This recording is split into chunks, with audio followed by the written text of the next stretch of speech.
right, everybody, here he is. The man, the myth, the legend, Mr. Grant Wise. Welcome, friend. Yeah, thank you so much for having me. I love your hat. You gonna I sell like them? I've as much as people tell me that they want one, I've gotta get it loaded up in a store somewhere so people can get them for sure. Good. I'm waiting for mine, so I'll send you my address. I'll make sure I give you the cashmere one, Good. the fancy one, yeah. Oh, I want that. I want that. Welcome today. So we want to share a little bit about your background, just how you ventured into real estate and into the lives of many team leaders and agents across the nation, so they can get a little bit of an idea of what you do. And then I want to talk a little bit about your experience, which I did not know, of working with leaders such as Gary V and Grant Cardone. So if you could just roll in with those Yeah. facts, that would be great. The quick story is I started in real estate when I was 21. I Mhm. started a real estate company, and I ended up bankrupt by 23. Oh, So the quick story, entrepreneur from the age of 19, multiple businesses, start a real estate company, end up bankrupt at 23. No idea what I'm going to do with my life. Decide to start a real estate training company, which is a very professional way to put it. I built a training product and started running some advertisements because I knew how to do that. And this woman in South Dakota bought my social media training course. And she went on because of that training course to sell 48 houses the first year we worked together. And the training course taught her how to do Facebook ads to grow her business. And through that year, I ended up working with a few other companies and they all hit six figures in about 8 months. And I was like, man, this is insane. I've got something here. I'd finally made some money after not having any for a while and got in the right masterminds, got around the right people, launched a legitimate training product in late 15, early 16. Ended up bringing on over 1,400 real estate companies to go through the training material in 2 years, built a multi-million dollar training organization, and then realized that the biggest barrier to entry for everybody that was going through the training was all the tech, because it's not necessarily the easiest process in the world. Surely we could just right. do this for people and built a SaaS company starting in 2017, which is what is known as Whitley today. And it's a technology that runs ads for people and makes it a lot easier for real estate agents to get leads and do remarketing and convert. And that led me to a couple years back, releasing something called my CMO program, where I step in as a fractional chief marketing officer for top teams all over North America. And I get to see behind the curtain of some of the most productive organizations in the world, obviously adding value where I can and helping them continue to sell more houses. But that is the fast version of that story. A lot of my story is not all sunshine and rainbows. It's a lot of trial and error, a lot of triumph. But I'm here today. I'm blessed to be able to work with some of the most incredible people in the world. And yeah, It's like the epitome of that. I'm sure you've seen it on social media. What best looks like, and it's the up that's and down exactly roller coaster. And I think all of us have 100%. experienced that to a degree. And that was a span of how many years? Was it a decade? Was it a decade and a half? I'm in a decade now. So I got started late 2014 into the real estate space after unfortunately going through a bankruptcy. 2014, I think it was like September of 2014, kick off that. And then we're at about a decade now. So Hmm. it's a lot of interest. I'm only 33. I always forget. I always think I'm like 45, but I'm only 33 years old. So So young. You're so young. yeah, I'm a young guy. I've been able to do some cool stuff at a young age. You really have. And I usually tell people it takes a good decade. A lot of these young Yeah. entrepreneurs that enter our team, they're like, they want it yesterday. And they're willing to work ish, but they Yeah. like realize that the compounding of time, Uh-huh. even if you make mistakes, as long as you're never gonna stop. Uh, I don't think that feeling ever went away because I was always like, I want it now. Like I want yeah. it now. I want it now. I want it now. But you just keep going day after day, like you're talking about, and you wake up a decade later and you're like, holy crap. Or Wow. even somebody like my father who literally every business that he ran from the time he was 27 and moved to this country had failed. Every business. There Mm. were some spikes of success, but they all ended up crashing and burning. He literally found a business that was successful in his 60s and then retired at 72. And it's you just never stop trying. And so that was the example that I had. Yeah. That's amazing. So talk to me a little bit about Gary V and Grant Cardone. I've been able to be on some cool stages. I've been speaking on stage Mhm. for 7 or 8 years Yeah. at events and stuff like that. I've been at Inman's and NARS, and I got around Gary's team. They invited me to speak at Agent 2021. I forget the year. I think it was 18 or 19 in Miami. Nice. And I got to do some cool work there. I've been ever at their offices for some of their deep dives, just a really great organization with really great people. Obviously, I spent a little bit more time with his teams than him himself, but Right. got to speak at one of his events, which was great. I got to meet a lot of really cool people there. And then Grant Cardone, I had a show on his network for a little bit that taught real estate investors how to find deals using social media advertising. And I've been able to do some cool projects like that. I've been on some cool stages. I've shared the stage with some great people, and those were some fun experiences. I love that. I love that. That is very cool. We were talking off camera and I said, because I love to give tactical advice when we're talking to our audience because they tune in for that. So Yep. if you were a real estate agent, because I remember when I signed up for Whitley, I had heard one of our friends or whatever on social media, like, I'm doing Whitley. And I'm like, yeah, I'm going to just sign up for I didn't no clue what it was. I'm the least Yeah. technical person there is. And I signed up for it. And then I was like, what do I do now? And it was just the ad. And so it confused me, which I'm probably one of the avatars that you sell to. So if you were an agent now entering the business, had $1,000, maybe a couple $1,000s to spend and put towards your business, would you go that route of a Whitley or would you do something different? What would you do? What I would do if I had $1,000 is I would spread that out over the course of 3 months. Say I'm going to spend $300 a month and just keep an extra $100 in my pocket over the course of 3 months. And I think a lot of people make this mistake in advertising because they go spend in real estate. They're like, oh, great, I'm going to spend $1,000 this month. Yeah. And this is not an industry that if I have these AirPods and I run ads to sell these AirPods, I get Mhm. paid today if I sell them today. Right. Right. In real estate, if you get a deal today, it doesn't matter if it's ads, door knocking, cold calling, direct mail. If you get a deal today, you're not getting paid for 60 to 90 days. Exactly. Spread your money out a little bit so that you can more sustainably run advertising campaigns. Mm. So I'm going to budget $300 a month and I'm going to go find somebody in my office that I have a relationship with or I'm developing a relationship with and say, hey, can I market your listing? I'm going to spend money. I'm going to advertise the listing. And I would promote that through an advertisement, Facebook, Instagram. And I would collect names, email addresses, phone numbers at typically $1 to $3 per lead. Yeah. And I'm going to get 100 leads. No, $3. And I'm going to get 200 or 300 leads over the course of 3 months. And I'm going to spend every waking moment of every single day just building a relationship with those contacts. And if you do that, you're going to be surprised. You'll walk out of that with anywhere from 3 to 5 deals that are going to bring you some extra money that you can reinvest back into the business. But it's amazing how many people that have been in this industry like 3 to 5 years and they only have 100, 200, 300 contacts sitting in their database, but they've built these companies that are making multiple six figures a year. I think people overestimate how complicated this really is. It's just a game of getting attention and keeping it. And that would be the exact steps that I would take with $1,000.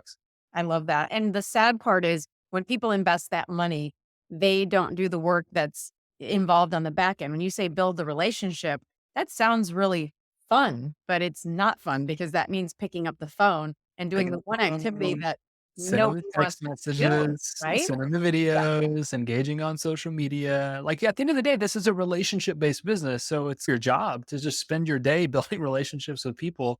And if you can do that and get over the, oh, this is boring, or I don't like this, or they told me to F off. If you can get over yourself, Mhm. your evidence, and there's so many other great leaders in this industry that are evidence that you can build these monumental companies. Yeah, yeah, exactly right. And I didn't know about those kinds of leads when I moved here. It was expireds, FISBOs, but it's still just learn the art of what that customer needs, how 100%. you can solve their gaps and their problems and build that relationship. So, and don't That's have what I love about business, advertising, marketing, sales. There are principles that guide each of those things. And Mhm. then the way that you apply those principles is different. So it doesn't matter if it's a Facebook ad or it's a cold call. Principally, if you can get on the phone, build a relationship with somebody and move that to an appointment, you're going to have success. Yeah, I yeah, just like using paid ads because it's a hack. I can go faster. I can get yeah. to where I want to go at a much faster pace.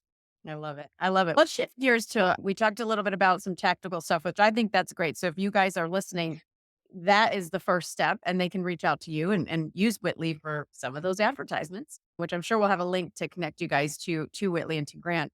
So what about the last decade? You were a young entrepreneur, you're 33 today, you were 23, you said I failed, I had multiple different businesses, I had to claim bankruptcy. What are the money lessons that you learned early on and then today, what are some of the thoughts behind money, having it, losing it, building it, the respect of it? Like, what advice would you give to anybody listening, whether they're 55 or 25? Yeah. Your I lessons. I think that the lessons that most deeply impacted me was understanding that we all have a money story. Hmm. We all have an identity around money. Yeah. And I grew up, I was poor, like we didn't have much. And my parents split when I was young. Dad did okay, but my mom, unfortunately, we didn't have much. And the things that I learned, or I should say that I didn't learn, that were modeled to me from a very young age, became my behaviors as I grew up because I started entrepreneurship when I was 19. Hmm. I went from nothing to I actually made a lot of money, which then it led me down a path of making a bunch of dumb choices and losing that money. Wow. It's just that we all have this story, we have this identity. And the cool thing about that is that you can change, like you can change your story, you can change your identity. And that was the most impactful thing that I did with money. And I just walked in the house one day, my now wife, and I remember it was so funny because I was not making the best financial decisions and I was trying to figure it all out. And I just walked in one day and I said, I am so good with money. And my wife laughed in my face. And she Like, was like, no, you're not. you're not.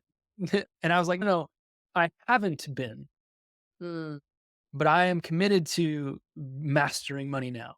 And so yeah. I just committed to changing that identity. What's so powerful, people try to make changes in their habits, their rituals, their routines, but they forget to change who they are at the core. They forget to change their beliefs. And what I always tell people is your actions will never contradict the beliefs that you have about yourself. Yep. And if you at your core believe that you're not good with something or that you're bad at something, that is exactly what the brain goes to work and creates in your reality. And so as I started to change my identity about money, I got better and better with it. But then you go the other direction. I actually got really good with money, but then it was interesting. I started to fear it Mm, because it's now that I have enough. In my past, I ended up bankrupt. I used to drink way too much and I don't anymore now, but I made all these bad choices. So I thought I was going to hurt myself if I got more of it. mm, So it went from changing the identity around it to now it's you're safe with a lot of money. Like yeah. you are going to be okay. You are okay. You can be trusted with a lot of money. It's normal to make a lot of money. And Right. it's just something that is in constant evolution. But I went from not being good with it to being good with it to it's okay. You got to remind yourself that you're safe. You're going to be Right. okay. You can Right. be trusted. And I think your identity around money is probably the main contributor, whether you have a little bit of it or you have a lot of it. That was the thing for me was really understanding the identity and what was keeping me from it. And that's the most powerful lesson I learned. I love that. I love that identity around it because Kevin and I talk about that a lot. Like when we had, and now having enough financial wealth to feel like, okay, we're safe. But Hmm. what is that number? And it's different for everybody. It could be Yeah. $100,000 for somebody. It could be $10 million for somebody else. But I Uh-huh. think it's just people. I think sometimes based on their background, like you said, you didn't have a lot growing up. Do you think that made you want that security more and made your drive more? Because sometimes I've talked to people like, I didn't have a struggle growing up. I had a great life. Like my husband, Yeah. he didn't have any inkling of money issues. His parents didn't have a lot, but he didn't feel that. And so Yeah. he never had an issue with money. Money's just money. It is what it is. My parents fought about it. And I said, I'd never want to be without it. And then when is enough? And you Yeah. finally have to convince yourself, oh, wait, we're okay. Yeah. Yeah. I think for me, I always wanted I wanted the like when I grew up, I wanted to be a professional athlete Mhm. What and where? I wanted to I wanted to be a pro baseball player. I was pretty Okay, talented. nice. Ended up having a few arm surgeries, so Mhm. I cut that short. But I like the most impactful thing to me was I'm going to become a professional athlete. I'm going to make millions and millions of dollars. I'm going to buy my mom a house. Mhm. I'm going to that's what really drove me was I want to make a lot of money so that I can have nice things because Mm, I grew up without. When you're like that 8, 10-year-old kid sitting on the couch and you're a little hungry, mm, it's not gonna be like this for my family. And that's what really right, drove me. And it wasn't so much security, it was like, I want to have nice stuff. I right. want to go out there Good. and that's probably why probably overcorrected and probably why I ended up bankrupt. So I don't necessarily advise it, but when you can get control of the hunger, like you can get control of it and you can channel it and you can put it in the right direction, I think that it's magical what you can build in your own life. And I think that's what drove me to really engage. It still drives me today. I want to have a lot so that I can provide for my family, provide a life that I never got to live. And I'm committed to giving that life to my grandchildren. So that's probably what I work the hardest for today. I love it. I love it. So what is in the future, the next 5 years for Grant and Whitley and all the different ventures that you're going down? What's the most exciting thing for you these next 5 years? I think I would say that this is probably even a piece of advice. I was on stage speaking a few years back, and somebody said, "What is the number one thing that an agent could do today that they would look up in 2 years and they would thank themselves Mhm. for taking that action?" And I said, "Build a personal brand without hesitation, because your personal brand is one of the greatest assets you could ever build." So I walk in here, I've got Y's on the forehead, right? I've Yeah. got the name everywhere. And I think that as I've navigated the different opportunities I have and the different ventures that I'm involved with, I come back to the number one most impactful thing that I could build is my personal brand. And I don't know where I'll be in 5 years, but what I do know is that every day I'm going to wake up and commit to contributing to the industry in whatever ways that I can and to making a positive impact in other people's lives. And my focus is building the personal brand and whatever that morphs into over the next 5 years. Real estate is going through a very interesting series of events that certainly are going to change the way that things happen, I would imagine. But that's what my focus is. And I honestly think it's probably what anybody's focus should be. If you're in real estate and you're listening to this, the number one asset you've got is your personal name. Cause for a lot of people, it's the last name team or the first Right. name team. And so really focus on building your personal brand. I think you'll wake up in 5 years and be amazed at what you put together. Yeah, I love that because even for our agents, like I encourage them, like a couple of them have a podcast and Mm. they can still build their brand, their following. Yeah. Who are they? When you hit their social media account, sure, they work for Call Group, but they are their brand. And I agree with that. And Grant Cardone, I had the pleasure of sitting next to him when we were about to speak. And I said, okay, real quick before you go, what's one piece of advice that you would give anybody today? Just a real, and he said, make sure they know your name. He said, Mm. I'm making sure that my daughters have a presence, they have a following because I don't know Yeah. what they'll do with it, but they can do something with it. They can leverage it. And when you watch that 10-year-old girl and Yes. 13-year-old girl on stage, these girls are so Mm. amazing and they're being Mm. taught that, but they're going to be a brand. They're going to have a personal brand at 15 and 18 years old that's bigger than any 1,000%. 50-year-old. If you look at, I think it was Sabrina I saw earlier. She's already got 87,000 followers. Like they're there. They keep taking advantage of. And you can say, "Oh, I'm sure you'll get the haters. Oh, yeah, but her dad is grand and she had a head start." Fine. But she's doing the work. She's the one waking up and doing videos. It's not mom and dad making her. She's doing it. And those girls enjoy that. So I think it's really cool. I think you're really cool. I love your really cool hat. Thank you. You're wicked smart. And so for anybody listening that has a challenge in the tech world like I do, reach out to Grant, reach out to Whitley. I think it's crucial that you tackle that piece of the business. I wish I would have done it faster in the Mm. early days and I could have done a little bit more of that, but I was intimidated by it. So I think it's a blessing to have people that understand it by your sides. Happy New Year, friend. Thank you for doing this and thank you for helping others where they're weak, like me. Yeah. It's my pleasure, and I appreciate it. All right. Happy New Year's, guys. Thank you so much for listening. We'll see you later.